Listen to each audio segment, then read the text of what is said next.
video. I was that guy in the late 90s and early 2000s who, whenever I heard someone big-upping The Matrix, was quick to remind them that The Matrix ripped off Dark City, and that Dark City is the far superior movie. Yeah, the life of the party I was. Not. If you're familiar with my channel, then you've likely heard me wax poetic about 1998's Dark City in the past, or as poetic as a hillbilly from Kentucky can wax. Dark City was writer and director Alex Proyas' follow-up to The Crow, one of my all-time favorite movies, so I was hyped to see that he wasn't straying too far from the same brooding gothic aesthetic here. Dark City offers quite a bit more depth in terms of a complex story, though. Part murder mystery centering around a man with amnesia who might be a serial killer, the wary inspector trying to catch him, and the mystery man's wife who, despite infidelity and the fact that her husband might be a killer, still loves him. And it's part sci-fi because said city is run like a human ant farm by these mysterious otherworldly beings. It's always night there too, the rain-swept streets bathed in beautiful darkness, and the characters and dialogue are like something straight out of a classic noir. So yeah, there's layers here. There's a lot more going on in Dark City than a lot of people give it credit for, unfortunately. From a technical point of view, the cinematography, the costumes, and the sets are exquisite. What little light there is escaping the dark is varying shades of green, making the sets look like a Martian landscape.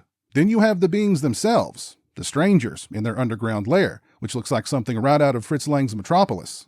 And let me tell you about these strangers. They look like a family of Nosferatus with their pale white skin, long fingers, and piercing eyes. They're all draped in long black coats with leather robes underneath like Cenobites and fedoras covering their bald heads. They have names like Mr. Hand, Mr. Book, and Mr. Quick. They have the ability to tune, to alter and shape the city like it's a big game of Sims. They also imprint its residents with memories from a past not their own, and mix and match people with different spouses, different vocations, and even in different social brackets. From rags to riches, like that. Man, that was a weak snap. One night you could be working as a desk clerk in a hotel, the next night you're a cabbie, the night after that, a serial killer. But John Murdoch, played by Rufus Sewell, is different. He's not susceptible to the stranger's influence, and he can tune too. And despite the film's elevated qualities, the blending of genres, and the delightfully dreary and dreamlike visuals, it's ultimately a very human story. What is it that makes us human? Is it our profession? Is it our possessions? Or is it something much deeper seated? You went looking in the wrong place, Murdoch tells Mr. Hand during one pivotal scene in the film. The cast is stellar. Rufus Sewell, the late great William Hurt, the stunning Jennifer Connelly, and Kiefer Sutherland all deliver terrific performances. I love Sutherland as the fidgety Dr. Schreiber. It's one of his most underrated performances. And Richard O'Brien is so good as the ghoulish Mr. Hand. He also has the best line in the whole movie, which he delivers with just the right amount of ghoulishness. "We use your dead as vessels." There are so many great, memorable moments in Dark City. The performances are fantastic. I love the gothic noir aesthetic, the blending of genres. It's thrilling, it's compelling, it's moving, and it's all executed so beautifully here. If you haven't seen Dark City, well, clearly I like it a lot, and I think you will too. And Arrow Video has done Dark City a great service with this limited edition UHD release. First, let's take a peek at the release itself and all the limited edition contents. We get this slip which covers the sturdy box that houses everything, and we get some really cool artwork from Doug John Miller. The sleeve is reversible.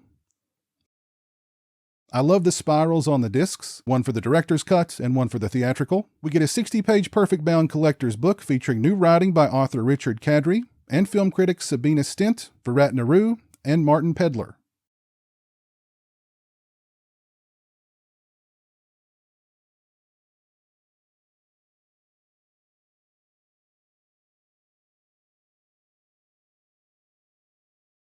We get a double-sided fold-out poster featuring original and newly commissioned artwork.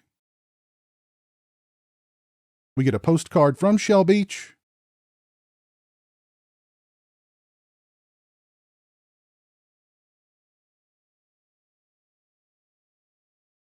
And we get the good Dr. Schreiber's business card. When it comes to picture quality, Dark City looks absolutely sublime on this release. There's a high level of detail and depth. The UHD transfer gives the darkness a rich texture, colors are vibrant, and skin tones look natural. The overall picture quality is crisp, it's vivid. Dark City has never looked better. When it comes to audio, we're treated to the original DTS HD Master Audio 5.1, Stereo 2.0, and new Dolby Atmos audio options for both cuts of the film.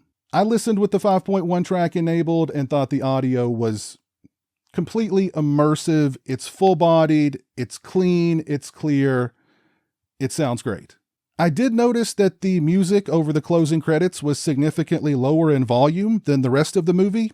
I don't know, maybe that was just me or my setup. Still, I give both the picture quality and the audio quality on this release perfect scores, 5 out of 5. When it comes to extras, they are separated across both discs. The director's cut gets all the new extras, and the theatrical cut gets all of the archival extras. On the director's cut, which is the version of the film that I watched for this review, we get an optional archival intro from 2008 with Roger Ebert and Alex Proyas. When it comes to extras on the director's cut disc, first up we have Return to Dark City, a new making-of documentary featuring interviews with Alex Proyas, Rufus Sewell, producer Andrew Mason, director of photography Darius Wolski, production designers George Liddell and Patrick Titopoulos, concept artist Peter Pound, and many others. It is 58 minutes and 55 seconds in length.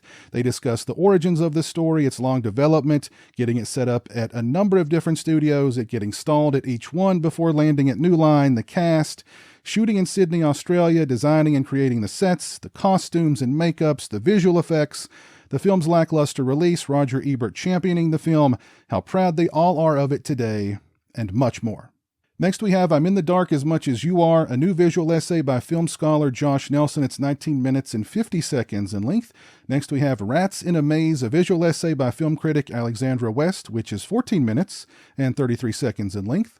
And we get 14 minutes of design and storyboards. On the theatrical cut disc, we have Memories of Shell Beach, an archival featurette from 2008. It features interviews with Alex Proyas, co-writers Lim Dobbs and David Goyer, Rufus Sewell, Richard O'Brien, and Darius Wolski, and more.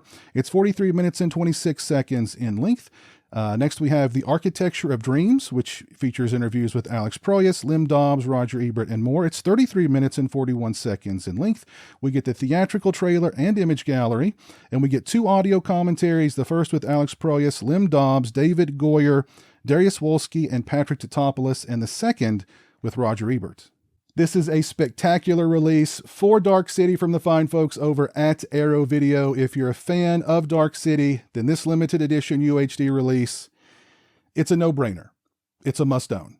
Let me know your thoughts on Dark City down in the comments section below. If you like this video, please leave it a thumbs up and share it on social media. If you're not following me on social media, those links are in the description.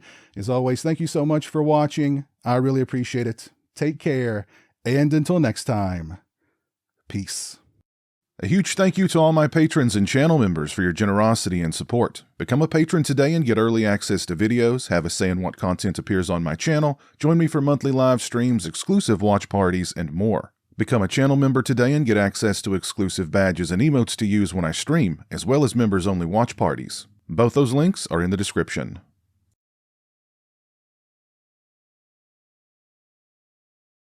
Say hello to the internet, Jeremy. Hello to the internet.